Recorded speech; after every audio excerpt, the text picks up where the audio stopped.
다니엘서 말씀 계속해서 함께 나누고 있습니다. 다니엘서는 총 12장으로 구성되어 있습니다. 7장부터 12장까지는 다니엘서에 있는 묵시록으로 되어 있고요. 절반인 6장까지가 다니엘 활동기의 역사와 사건을 다루고 있습니다. 다니엘과 세 친구의 이야기가 중심 사건인데 우리가 다니엘서 지금 1장부터 지금 4장까지 왔잖아요. 그래서 4장까지 오면서 같이 오고 있는 인물이 있어요. 같이 등장하는 인물이 있는데 누구죠?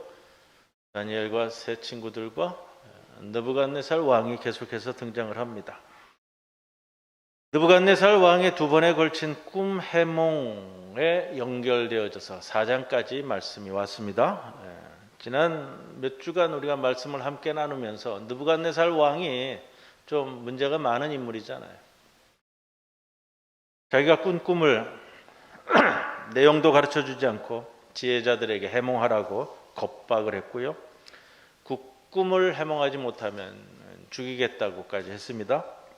그리고 다니엘을 통한 꿈 해몽에 놀라운 하나님의 역사를 체험하고서도 하나님을 신 중에 신이라고 칭송하고서도 금신상을 세우는 체험을 갖고도, 지난번에 우리가 함께 나눈 말씀인데, 체험을 하고서도 옛날 사고방식으로 돌아가는 변하지 않는 인물이 느부갓네살이다.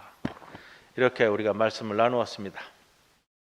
그런데 성경은 오늘 느부갓네살에 대해서 어떻게 그의 기록을 마무리하는가? 오늘 본문의 4장 말씀입니다. 4장 마지막 절 37절인데요.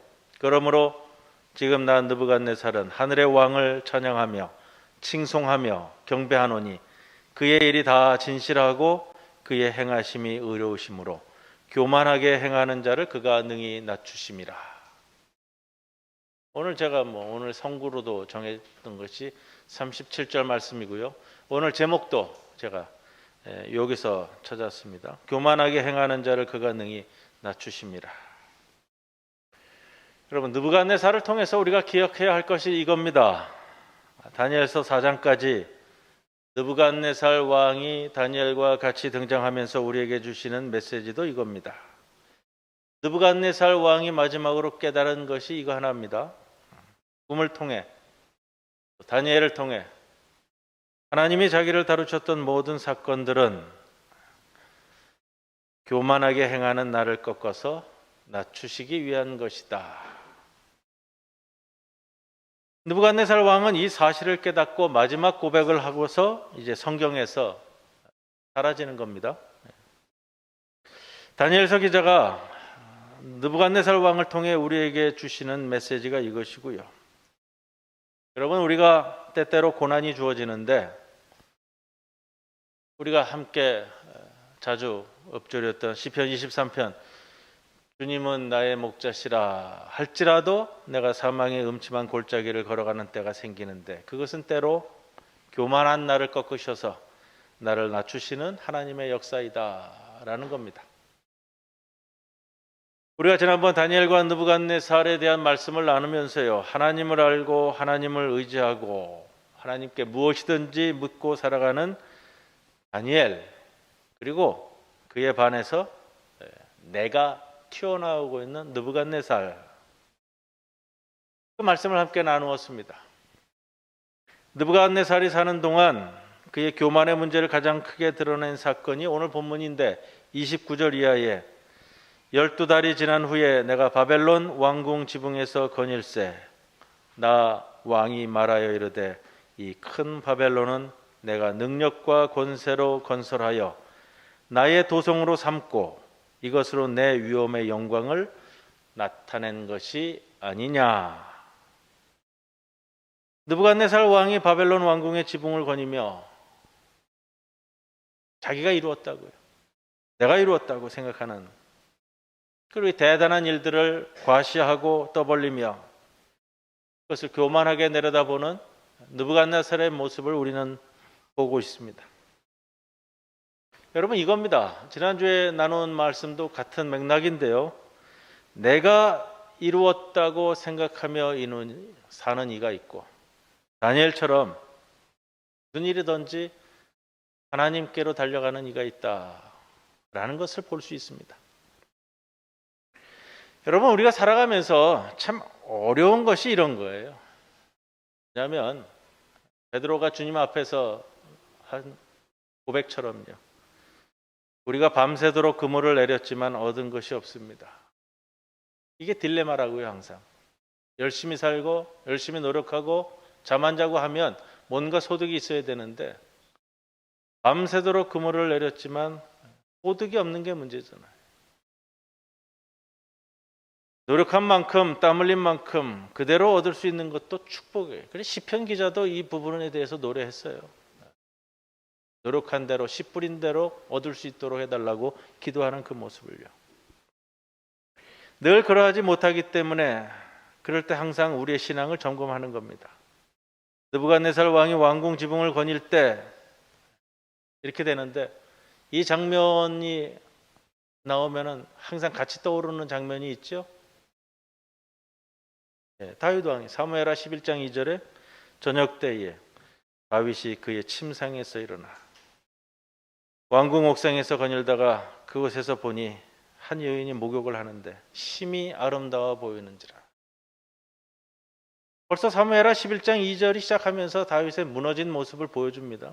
침상에서 일어났는데 언제 일어났냐면 저녁 때 일어났어요. 그리고 왕궁 옥상으로 올라갔죠. 선선한 바람이 부는 데에서. 이 사건을 다윗 왕의 교만의 극치를 표현한 사건으로 우리는 압니다. 내가 세운 왕국에서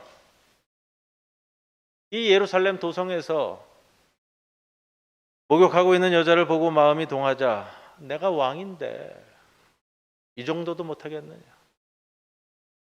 그러면서 그 교만이 죄를 짓고 그 남편을 죽이고 한 가정을 파괴시키고 이렇게 진행되어지는 거예요. 높은 곳에 올라가는 건 항상 조심해야 돼요.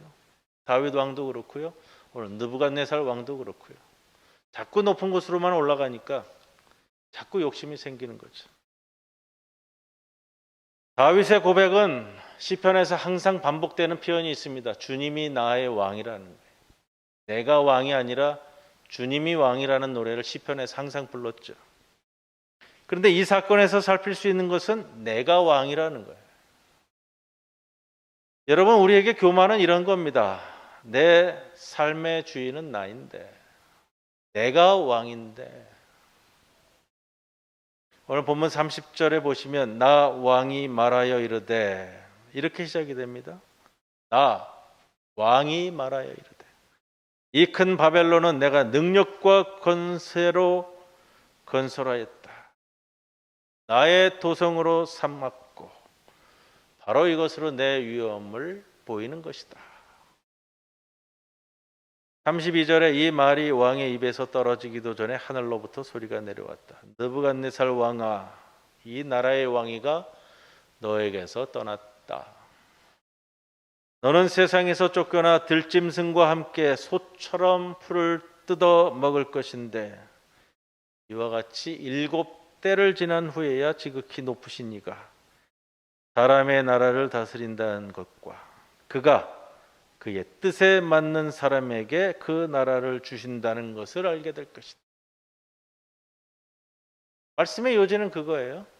네가 바벨론을 내려다보면서 너의 권위와 능력이 대단한 것으로 여기지만 그러나 너 위에 지극히 높으신 이가 있어서 바로 그 순간에 느부갓네살 왕이 쫓겨나게 됐죠. 소처럼 풀을 뜯어 먹었고 몸은 하늘에서 내리는 이슬에 젖었고 머리카락은 독수리 깃털처럼 자랐고 손톱은 새의 발톱같이 자랐다. 다윗과 느부갓네살을 보면서 그런 생각이 듭니다. 다윗은 자신의 교만을 여인을 취하는 구체적인 악행으로 나타냈습니다. 느부갓네살은 단지 마음에만 품었는데 하나님으로부터 끔찍한 징계를 받습니다. 여러분, 우리가 이것을 기억하셔야 됩니다. 두려워해야 되고요. 우리 내면에 교만이 자리 잡고 있으면 그것이 그대로 숨어있든 나타나든 하나님 보시기에 다를 바가 없다라는 겁니다. 사실 이 고난은 원래 피할 수 있었던 거예요. 하나님은 항상 이렇게 다가오시거든요. 다니엘의 꿈 해석에 왕이시여 앞으로 이렇게 될 터이신데 왕이 할 바를 일러주겠습니다. 27절에 공의를 행함으로 죄를 사하고 가난한 자를 긍휼히 여김으로 죄악을 사하소서. 그리하시면 왕의 평안함이 혹시 장구하리이다. 하나님은 항상 우리에게 급박하게 다가오는 징계를 주시지는 않습니다. 항상 시간적인 여유 또 해결할 수 있는 방법을 미리 제시해 줍니다. 여러분, 이 27절의 말씀은요, 왕으로서 마땅히 해야 할 바예요. 왕으로서 마땅히 나라를 다스리면서 해야 할 바라는 겁니다.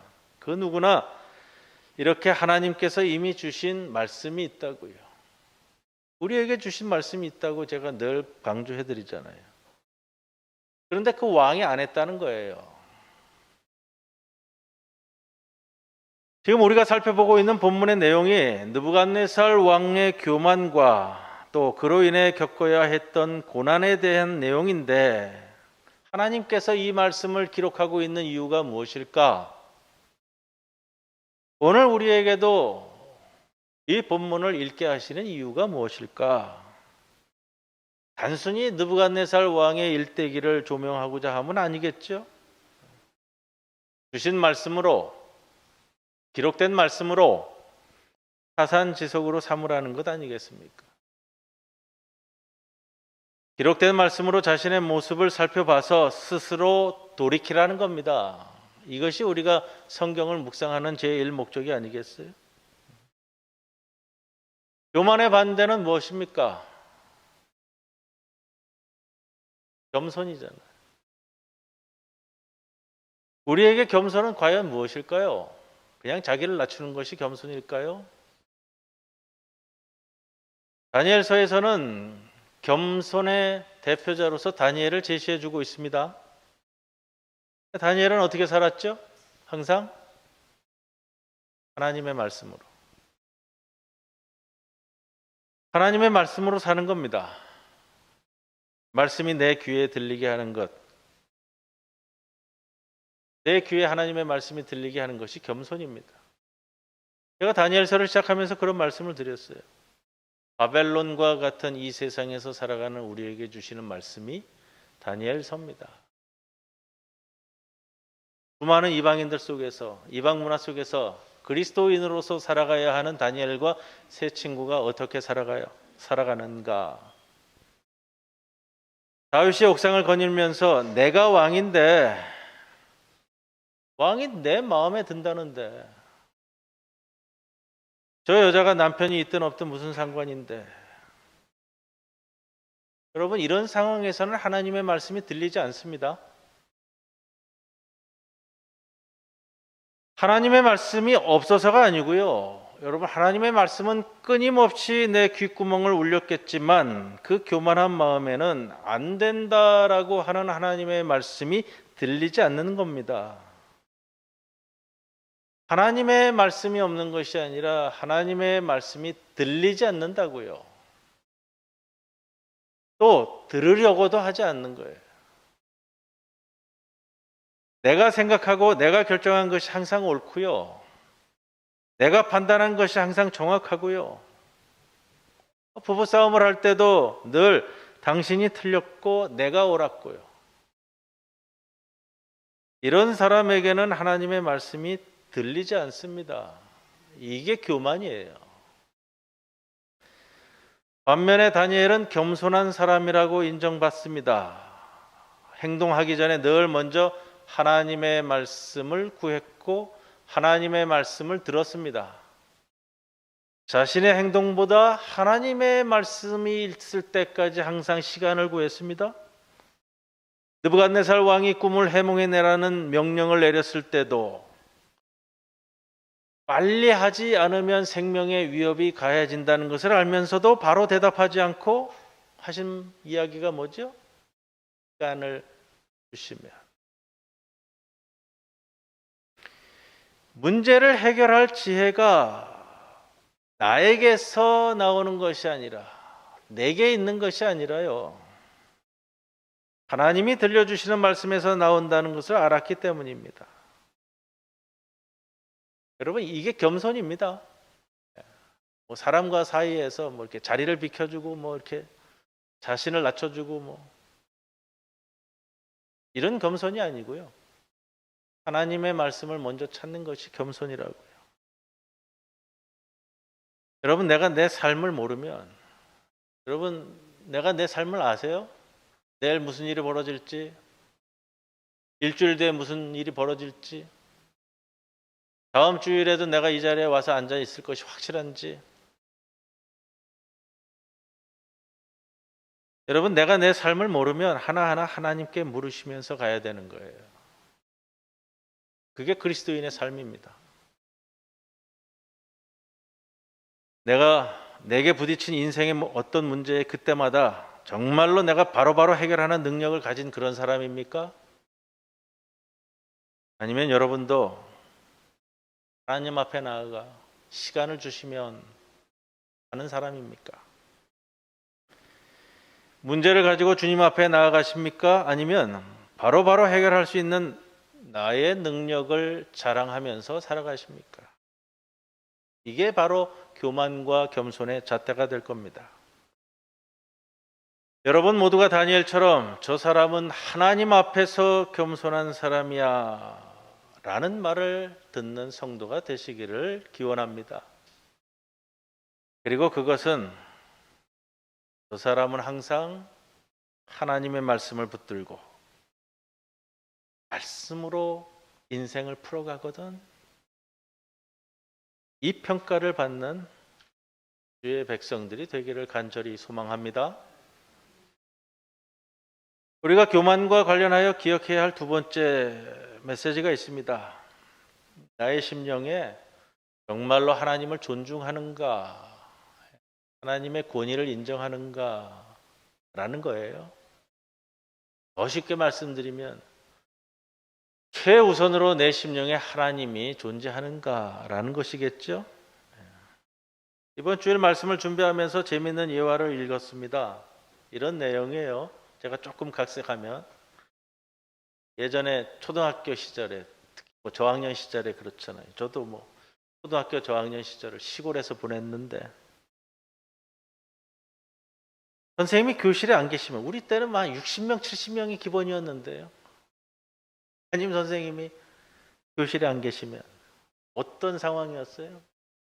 칠판 지우개가 날아다니고 뭐 책상 넘어다니고 그러다가 넘어지고 자빠지고 막 난리법석입니다. 이게 선생님이 안 계신 교실의 풍경이었잖아요. 우리 때 싸우고 지지고 막 뒤에서 막 백난리를 치고 하는 게. 그런데 재밌는 장면이 있죠. 누군가 꼭 망보는 사람이 있어요. 학생이 선생님이다. 그러면요.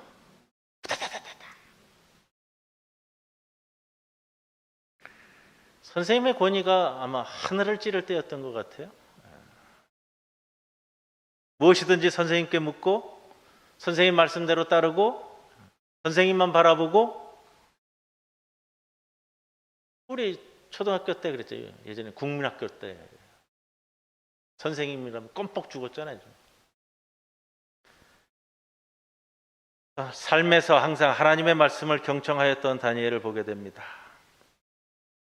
담임 선생님 안 계신 초등학교 교실 같은 삶이 우리의 삶이라면 참 곤란한 거예요. 엉망진창인 삶이 될 것이라는 겁니다. 갈라디아서에 보면 갈라디아서 2장 20절인데 사도 바울도 나를 내세워요. 나를. 근데 느부갓네살 왕과는 사뭇 다릅니다. 느부갓네살은 표현하잖아요. 내가 세운 왕국, 내가 지은 도시, 내가 다스리는 것, 내 땅, 내 왕국. 사도 바울이 갈라디아서 2장 20절에서 같은 표현을 쓰는데 정말로 달라요. 제가 한번 봉독해 드릴게요. 내가 그리스도와 함께 십자가에 못 박혔나니 그런즉 이제는 내가 사는 것이 아니요 오직 내 안에 그리스도께서 사시는 것이라. 이제 내가 육체 가운데 사는 것은 나를 사랑하사 나를 위하여 자기 자신을 버리신 하나님의 아들을 믿는 믿음 안에서 사는 것이라. 사도 바울이 앞에서 제가 말씀드린 예화를 전부 다 녹여내서 이 표현을 쓰고 있다라는 생각이 들더라고요. 이 말씀을 어제 준비하면서 담임 선생님이 늘 함께 계시는 교실과 같은 인생, 나는 그분의 지도를 받을 것입니다. 그분이 내게 필요한 지혜와 걸어가야 할 길을 가르쳐 주시고 나는 그분의 지도와 통제 아래에 놓여 있습니다. 다니엘서는 여러분, 하나님을 나의 주인으로 여기지 않아 엉망진창이 된 삶에서 바벨론에 끌려온 이스라엘 노예들의 신앙을 다시 세우는 말씀입니다. 더 확장되어서 세상의 주인은 우리를 노예로 끌고 온 이 바벨론 제국, 느부갓네살 왕이 아니라 이 세상에서는 바벨론이, 느부갓네살 왕이 이 세상의 주인이라고 말하지만 오늘 본문의 마지막 말씀처럼요, 느부갓네살의 그의 일이 다 진실하고 그의 행하심이 의로우심으로 교만하게 행하는 자를 그가 능히 낮추신다. 이 고백을 이끌어내서 여러분, 지금 그래서 내가 하는 일은 허드렛 일밖에 없는 것 같고 세상의 주인은 이 느부갓네살 같고 느부갓네살이 모시는 이 우상이 이 세상을 다스리는 신 같지만 그게 아니라 세상의 왕이라고 얘기하는 느부갓네살까지도 능히 낮추시는 그 하나님이 나의 주인이시다라는 것을 끌어내는 것. 그리고 그 고백이 나의 고백이 되게 하는 것이 오늘 다니엘서의 말씀이에요. 느부갓네살이 고난 중에 깨닫게 되었어요. 여러분, 쫓겨나가서 고난 중에 있으면서 고난도 여러분 유익할 때가 있는데 고난을 통해서 내가 깨닫게 되면 그것이 유익한 거예요. 근데 고난 중에 깨닫지 못하면 고난은 고생만 즉시리 하다가 그냥 고생으로 끝나는 거고요.